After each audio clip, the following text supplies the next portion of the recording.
Iran ഇന്ന് ഒരു detective നോവലിലെ പേടിപ്പെടുത്തുന്ന അധ്യായമായി മാറിയിരിക്കുകയാണ്. പുറത്തുനിന്നുള്ള മിസൈലുകളെക്കാൾ ഇറാൻ ഭരണകൂടത്തെ ഇന്ന് ഭയപ്പെടുത്തുന്നത് തങ്ങളുടെ കൂടെ ഇരിക്കുന്നവൻ എപ്പോഴാണ് നെഞ്ചിലേക്ക് കത്തിയിറക്കുന്നതെന്നാണ്.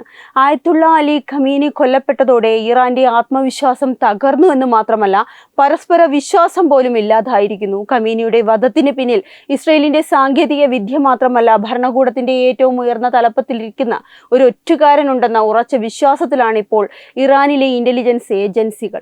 ഒരു മിലിറ്ററി കമാൻഡറാണ് വിവരങ്ങൾ ചോർത്തിയതെന്ന ന്യൂയോർക്ക് ടൈംസ് റിപ്പോർട്ടിന് പിന്നാലെ ഇറാൻ സൈന്യത്തിനുള്ളിൽ വലിയൊരു ശുദ്ധീകരണമാണ് നടക്കുന്നത്. ഖുദ്സ് ഫോഴ്സ് തലവൻ ഇസ്മായിൽ ഖാനിയെ തടങ്കലിലാക്കി ചോദ്യം ചെയ്യുന്നത് ഇതിന്റെ തുടക്കം മാത്രമാണ്. തന്റെ നിഴലായി കൂടെ നടന്നവർ പോലും മൊസാദിന്റെ ഏജന്റ് ആണോ എന്ന സംശയം ഇറാന്റെ ഉറക്കം കെടുത്തുന്നു. മൊസാദിനെ തടയാൻ വേണ്ടി രൂപീകരിച്ച പ്രത്യേക യൂണിറ്റിന്റെ തലവൻ പോലും ഇസ്രായേലിന്റെ ചാരനായിരുന്നു എന്ന മുൻ പ്രസിഡന്റ് അഹമ്മദി നജാദിന്റെ വെളിപ്പെടുത്തൽ ഇറാൻ ഭരണകൂടത്തിന് ഏറ്റവും വലിയ പ്രഹരമായിരുന്നു. ചാരനെ പിടിക്കാൻ വിട്ടവൻ തന്നെ ശത്രുവിനോടൊപ്പം ചേർന്ന് ആണവ രഹസ്യങ്ങൾ കടത്തുമ്പോൾ ആ രാജ്യത്തിന്റെ സുരക്ഷ എത്രത്തോളം ദുർബലമാണെന്നുള്ളത് വ്യക്തമാണ്. സാമ്പത്തിക ലാഭത്തിനോ അമേരിക്കൻ വിസയ്ക്കോ വേണ്ടി സ്വന്തം രാജ്യത്തെ വിൽക്കാൻ തയ്യാറുള്ള ഉദ്യോഗസ്ഥരുടെ ഒരു നിര തന്നെ ഇറാനിൽ സജീവമാണ് എന്നുള്ളതാണ് നിലവിലെ വസ്തുത. ഇറാന്റെ ആത്മീയ നേതാക്കളെയും സൈനിക മേധാവികളെയും കുടുക്കാൻ മൊസാദ് ഉപയോഗിക്കുന്ന ഏറ്റവും മാരകമായ അടുത്ത ആയുധമാണ് ഹണി ട്രാപ്പ്. കർക്കശമായ മതനിയമങ്ങൾക്കിടയിലും പുരോഹിതന്മാരുടെയും ഉന്നത ഉദ്യോഗസ്ഥരുടെയും സ്വകാര്യ ജീവിതത്തിലെ പാളിച്ചകൾ മൊസാദിന്റെ വനിതാ ഏജന്റുകൾ കൃത്യമായി കണ്ടെത്തുന്നു.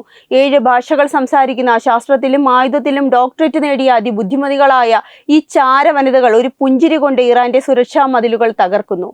ക്രിസ്ത്യാനിയ ബാസനിയെ പോലെയുള്ളവരുടെ പേരുകൾ ഇന്ന് ഇറാന്റെ അന്വേഷണ പട്ടികയിൽ മുൻപന്തിയിലുണ്ട്. ഇസ്രായേൽ ഇപ്പോൾ യുദ്ധം ചെയ്യുന്നത് അതിർത്തിയിലല്ല, മറിച്ച് ശത്രുവിന്റെ ചിന്തകളിലാണ്.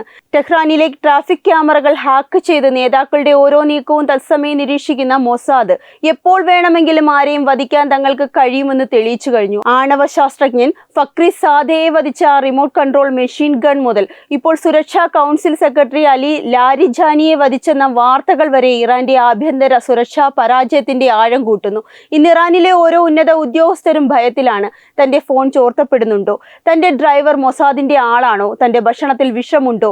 ഈ സംശയങ്ങൾ ഭരണകൂടത്തെ തളർത്തുകയാണ്. ഒരു വശത്ത് ഇസ്രായേലിന്റെ അതിഭീകരമായ സാങ്കേതിക തികവ്, മറുവശത്ത് സ്വന്തം ആളുകളുടെ തന്നെ വഞ്ചന. ഈ രണ്ടടി പാതകൾക്കിടയിൽ കിടന്ന് ഇറാൻ ശ്വാസം മുട്ടുകയാണ്. വെബ് ഡെസ്ക് തത്വമൈ TV.